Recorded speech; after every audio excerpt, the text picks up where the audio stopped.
దొంగ సాక్ష్యాలను వీళ్ళే క్రియేట్ చేస్తూ ఉన్నారు. వీళ్ళే దొంగ సాక్ష్యాలను క్రియేట్ చేసి వీళ్ళకు నచ్చని నాయకులందరినీ కూడా ఒక పద్ధతి ప్రకారము కేసుల్లో ఇరికించి జైల్లో పాలు చేసే కార్యక్రమము, చంపించే కార్యక్రమాలు దగ్గర నుండి చంద్రబాబు నాయుడు గారు చేస్తూ ఉన్నారు. మొన్ననే పోసాని కృష్ణమురళిని చూసాం. పోసాని కృష్ణమురళి అనే వ్యక్తి సినిమాలో దర్శకుడు.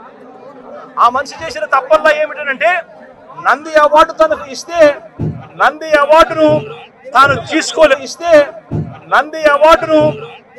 తీసుకోలేదు. తీసుకోకుండా కుల వివక్ష పాటిస్తున్నారు అని చెప్పి ఒక స్టేట్మెంట్ ఇవ్వడం ఆయన చేసిన తప్పు. 2017లో ఆయన చేసిన ఈ తప్పుకు ఈరోజు ఇన్ని సంవత్సరాల తర్వాత ఆయన మీద 18 కేసులు పెట్టి ఆయన జైళ్ళ చుట్టూ తిప్పి ఏకంగా నెల రోజుల పైన ఆయన జైల్లో పెట్టించే కార్యక్రమాలు చేశారు. దళిత మాదిగ సామాజిక వర్గానికి సంబంధించిన మాజీ లోక్సభ సభ్యుడు నందిగాం సురేష్ పై తప్పుడు కేసులు పెట్టి ఏకంగా 145 రోజులు అతన్ని జైల్లో పెట్టడం కూడా చేశారు. మాజీ ఎమ్మెల్యే పిల్లని రామకృష్ణారెడ్డి ఇతని మీద కూడా కుట్రపూరితంగా తప్పుడు కేసులు పెట్టి 55 రోజుల పాటు ఇతన్ని కూడా జైల్లో పెట్టించే కార్యక్రమాలు చేశారు. దాడులు చేసేది టీడీపీ వాళ్ళైతే జైల్లో పెట్టింది మా వాళ్ళను, వైఎస్ఆర్సీపీకి సంబంధించిన వాళ్ళను జైల్లో పెడతా ఉన్నారు. పోలీసులు క్రియాశీలక పాత్ర పోషిస్తూ ఉన్నారు. వల్లభనేని వంశీ తాను ఘటనా స్థలంలో లేడు అని చెప్పి ఏకంగా తెలుగుదేశం పార్టీ ఆఫీసు దాడి జరిగిన ఘటనలో తాను లేడు అని చెప్పి ఏకంగా కోర్టులోకి వచ్చి తెలుగుదేశం పార్టీకి సంబంధించిన వ్యక్తి, పనిచేస్తా ఉన్న వ్యక్తి కోర్టు 18 సార్లు ఆయనకు వాయిదాలు పిలిస్తే 18వ తారీఖు రాని తప్పని పరిస్థితిలో పోలీసులే తనను ప్రవేశపెడితే కోర్టు ముందర తానే వంశీ అనేవాడు అక్కడ లేడు అని చెప్పిన తర్వాత కూడా వంశీని అదే కేసులో ఇరికిచ్చి అదే కేసులో వంశీని ఇబ్బంది పెడుతూ ఇప్పటికి 50 రోజుల నుంచి వంశీని కూడా జైల్లో పెట్టించే కార్యక్రమాలు చేశారు. ఇలా రాష్ట్రం మొత్తం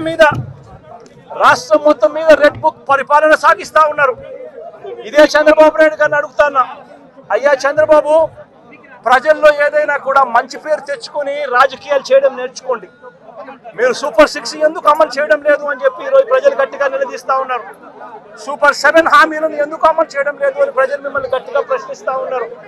ఇలాంటి ప్రశ్నించే సమయంలో ప్రజల గొంతు వినపడకూడదు అని చెప్పి రాష్ట్ర వ్యాప్తంగా రెడ్ బుక్ పాలన మీరు సాగిస్తూ వైఎస్ఆర్సీపీకి సంబంధించిన వాళ్ళు లేదా మీ సూపర్ 6ను మీ సూపర్ 7ను ఎందుకు అమలు చేయడం లేదు అని చెప్పి అడుగుతా ఉన్న ప్రజలను మీరు దయా దాక్షిణ్యం లేకుండా ఈ రకంగా ప్రతి చోట కూడా పోలీసులను ఉపయోగించుకుంటూ ఎమ్మెల్యేలందరినీ కూడా హింసను ప్రోత్సహించండి అని చెప్పి వాళ్ళందరినీ కూడా ఉసగొలుపుతూ రాష్ట్ర వ్యాప్తంగా కూడా మీరు చేస్తా ఉన్న ఈ దౌర్జన్య కాండ త్వరలోనే ప్రజలు చూస్తూ ఉన్నారు, దేవుడు చూస్తూ ఉన్నాడు.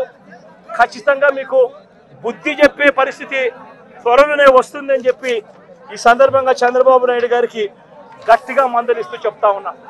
అదే మాదిరిగా ఇంకొక విషయం కూడా చెప్తా ఉన్నా. అదే విధంగా ఇంకో విషయం కూడా చెప్తా ఉన్నా. ఇదే చంద్రబాబు నాయుడు గారికి చెప్తా ఉన్నా, ఇదే పోలీసులకు చెప్తా ఉన్నా. పోలీసులు ఎవరైతే చంద్రబాబు నాయుడు గారిని మెప్పు కోసం చంద్రబాబు నాయుడు గారి మెప్పు కోసం ఎవరైతే వాళ్ళ టోపీ మీద ఉన్న సింహాలకు సెల్యూట్ చేయకుండా చంద్రబాబు నాయుడు గారికి వాచ్మెన్ల కింద పనిచేస్తా ఉన్న ఆ ప్రతి పోలీస్ అధికారికి చెప్తా ఉన్నా, ఎల్లకాలం చంద్రబాబు నాయుడు గారి పరిపాలన సాగదు. చంద్రబాబు నాయుడు గారి పరిపాలన వస్తుంది.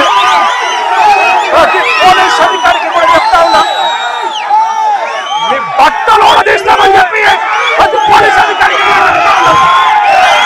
మీ యూనిఫామ్ తీస్తాం,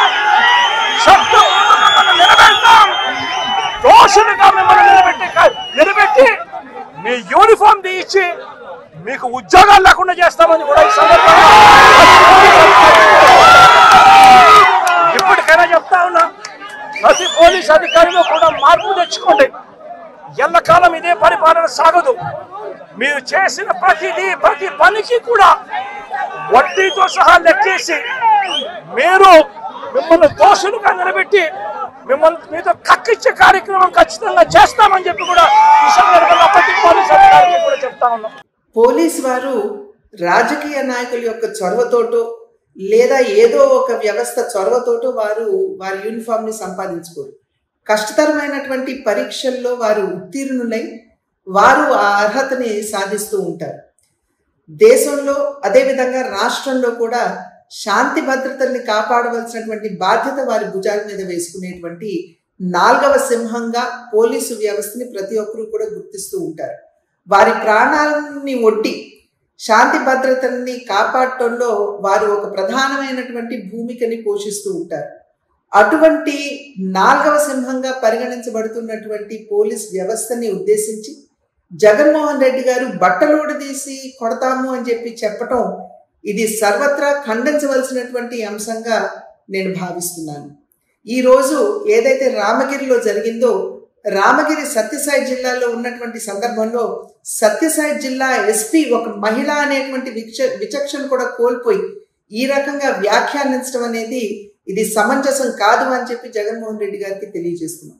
ఈరోజు ఈ పోలీస్ వ్యవస్థలో దగ్గర 5,000 మహిళలు ఉన్నారు అనేటువంటి విషయాన్ని జగన్మోహన్ రెడ్డి గారు గుర్తించాలి. ఇది కేవలం మహిళలు మాత్రమే కాదు, ఆ వ్యవస్థలో పనిచేస్తున్నటువంటి మహిళలు లేదా పురుషులకి సంబంధించి మాత్రమే కాదు, అసలు ఆ వ్యవస్థను కించపరచడం ఈ రకంగా వ్యాఖ్యానించడం అనేది ఇది ఎవరు కూడా స్వాగతించదగ్గ విషయం కాదు అని చెప్పి తెలియజేస్తూ ఆ వ్యవస్థకి ఇవాళ జగన్మోహన్ రెడ్డి గారు క్షమాపణ చెప్పాలని చెప్పి భారతీయ జనతా పార్టీ డిమాండ్ చేస్తుంది.